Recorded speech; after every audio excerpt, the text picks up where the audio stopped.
क्योंकि muscular dystrophy जो है एक प्रोग्रेसिव डिसऑर्डर है, डिजीज़ है, प्रॉब्लम है जो टाइम के साथ साथ बढ़ती रहती है। तो पहली चीज़ जो हमको करनी है वो ये कि उसकी प्रोग्रेस को हमको रोकना है, उसको आगे नहीं बढ़ने देना है, सबसे ज़रूरी चीज़ ये है। और दूसरी चीज़ जो है, जब एक बार वो रुक जाएगी तो उसको फिर नॉर्मल की तरफ लाने की कोशिश करना है। तो दो चीज़ों का ध्यान हमें रखना है, एक तो उसकी प्रोग्रेस रोकना, सबसे पहला जो काम है वो उसको आगे बढ़ने से रोकना, और दूसरे उसमें इम्प्रूवमेंट करना, उसको धीरे धीरे कंडीशन को जो है नॉर्मल की तरफ लाना।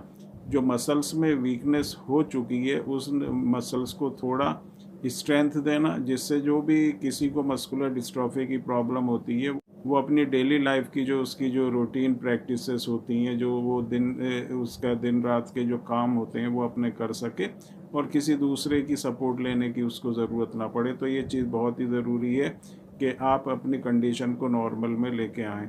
तो इसके लिए हमें करना क्या है, पहली चीज़, ऐसा कोई हमें काम नहीं करना जिससे आपकी मसल्स के ऊपर ज़्यादा स्ट्रेस पड़े। कुछ लोग क्या करते हैं कि जिनको मस्कुलर डिस्ट्रॉफी होती है तो वो फिज़ियोथेरेपी कराते हैं, लेकिन फिज़ियोथेरेपी के साथ वो छोटे बच्चों को भी कुछ लोग ऐसा करते हैं कि उनको वेट जो है लिफ्ट कराते हैं, या बहुत ज़्यादा साइकिलिंग कराएंगे उनको, या उनसे कहेंगे आप बार बार जीने पे चढ़ो फिर उतरो। इस तरह से इस तरह की उनसे एक्टिविटी कराई जाती है जिससे जो मसल्स होती है उसके ऊपर एक्स्ट्रा लोड पड़ता है, मसल्स के ऊपर जो है ज़्यादा स्ट्रेस पड़ता है, इससे मसल्स में और ज़्यादा प्रॉब्लम आती है। तो आपको कोई भी ऐसा काम नहीं करना है, चाहे वो आप छोटे हैं या आप बड़े हैं।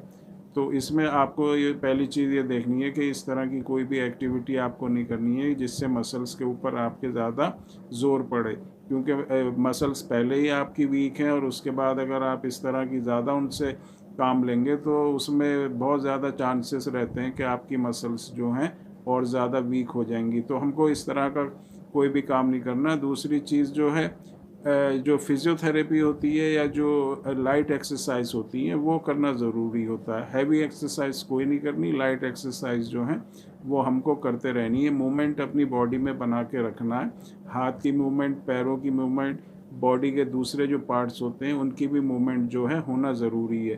तो ज़्यादा हमें एक्सेस में नहीं करना, लेकिन थोड़े थोड़े टाइम पे जो है मूवमेंट्स हमें करते रहनी है। अपने बॉडी को एक जगह पर नहीं बैठाना है, या एक जगह पर आपको ज़्यादा टाइम तक नहीं बैठना है, लेकिन बहुत ही लाइट वे में।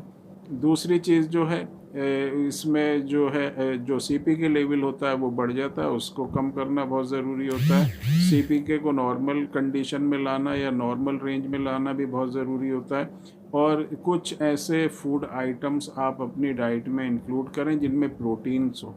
प्रोटीन रिच डाइट आपको लेनी है। प्रोटीन रिच डाइट अगर आप लेंगे तो आपकी जो मसल्स की जो पावर है उनको बनाने में बहुत ही ये जो है इफ़ेक्टिव रहती हैं। और इसके बाद जो है, अगर हम इसके ट्रीटमेंट की बात करें तो होम्योपैथिक मेडिसिन्स में बहुत अच्छी मेडिसिन्स ऐसी हैं जो प्रूवन मेडिसिन्स हैं मस्कुलर डिस्ट्रॉफी में, चाहे डीएमडी है, बैगर मस्कुलर डिस्ट्रॉफी है, लिम गर्डल मस्कुलर डिस्ट्रॉफी, या कोई दूसरी मस्कुलर डिस्ट्रॉफी है। तो ये जो मेडिसिन्स होती हैं बहुत ही अच्छी और इफ़ेक्टिव हैं। और जो इसका मस्कुलर डिस्ट्रॉफी का जो फार्मूला है, कम्बिनेशन फार्मूला, उसमें इसी तरह की बहुत अच्छी अच्छी मेडिसिन्स जो हैं मिक्स होती हैं। और तो अगर किसी को मस्कुलर डिस्ट्रॉफी की प्रॉब्लम से अगर आप सफ़र कर रहे हैं काफ़ी लंबे टाइम से, जो है आपको कोई प्रॉब्लम है और प्रॉब्लम टाइम के साथ बढ़ती ही जा रही है, तरह तरह का ट्रीटमेंट लेने के बाद भी इसमें कोई भी रिलीफ या किसी तरह का इम्प्रूवमेंट नहीं हुआ, और कंडीशन जो है स्टेबल भी नहीं हो रही, आहिस्ता आहिस्ता जो कंडीशन है ख़राब होती जा रही है। तो इसका कम्बिनेशन होम्योपैथिक फार्मूला आप यूज़ करें।